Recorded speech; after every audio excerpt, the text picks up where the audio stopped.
To be an ethical planner means to be transparent in decision-making and spend the time considering the effects of decisions fully, both in who for and how it will be effective. As someone working in local planning in America, I feel an ethical dilemma I will often face is serving the public interest, aka balancing residents, businesses, and what is best for the city as a whole.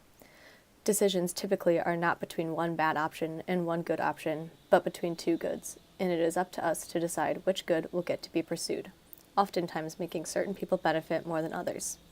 We have to make these decisions, though, to get anything done, and since we are choosing between two goods, ensuring that everyone can see how and why a decision was made will at least build trust. A sure example of this kind of decision-making is seen in my capstone project. We are working along a corridor in the city of Pekin, Illinois, that is equal parts business as it is single-family.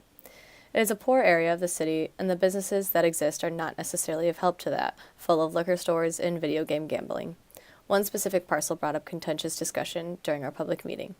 The parcel is currently completely empty, covered in well-kept grass, and will soon be owned by the city. The Hope Chest is a nonprofit thrift store located directly adjacent to that lot, and also happens to be on the highest point of the corridor, so high that people traveling from the west often cannot see it until they are already passing it. The store takes up the entire parcel, leaving a few parking spots where people can pull up in front of the store, which are always full and can possibly create a hazard because of larger cars that will hang out into the road and can get hit by people coming up the hill. If there isn't parking there, then the people park across the street and walk over, again creating a hazard from the people driving up and over the hill.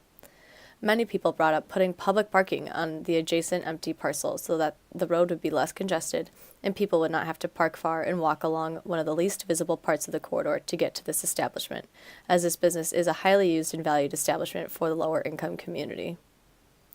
Understandably, some residents of the corridor were not thrilled with this idea, as the city has very limited funding, and to spend any part of it on aiding what may be a nonprofit, but ultimately is a business, overspending it on the people who reside on the corridor seemed unfair and created a clear priority. It can be argued that by adding public parking, we would be acting in the public interest to address safety concerns, but we would also be supporting businesses instead of keeping an area green as the other residents wanted, which makes the area look nice and frees up funding that can be used somewhere else along the corridor. Through Jill Grant's reading, we can understand that the public interest is not an easily defined or considered concept, but an abstraction necessarily fluid, tenuous, and context-sensitive. In this example, the planner for the city of Pekin must decide between two public interests seemingly.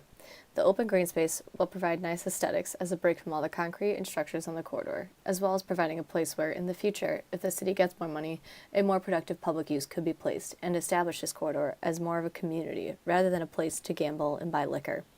Since this parcel is at the highest point of the corridor, it could also offer great best management practices for stormwater as a grassy area where the water can permeate and mitigate runoff to the rest of the corridor. As public parking, though, this parcel can relieve a chronic problem area of both pedestrian and vehicle traffic safety. There are several different definitions and instances of public interest described by Grant, but in this scenario, there is no one clear group which needs equity over the other. The public were the ones who came up with these two different ideas in the first place, so their knowledge has already been tapped into, and both of these options promote good planning practice. So is the best option the consensus described by Grant? Is majority rules the best way to determine public interest when nothing else can define it for us?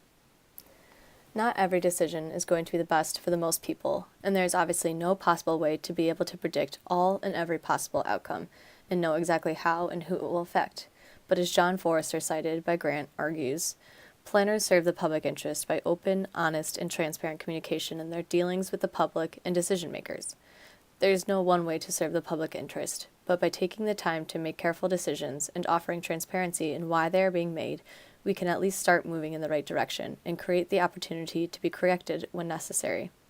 As planners, it is important for us to use our knowledge and technical skills to make the decisions that need to be made, but it is just as important for us to be able to communicate why so that people feel listened to and respected and will continue to speak up when asked for their help in making these tough decisions. When we are not transparent and begin to close that gap of communication with the people we serve, our decision-making can begin to reflect that block, leading to the possibility of making an unethical decision and damaging the community.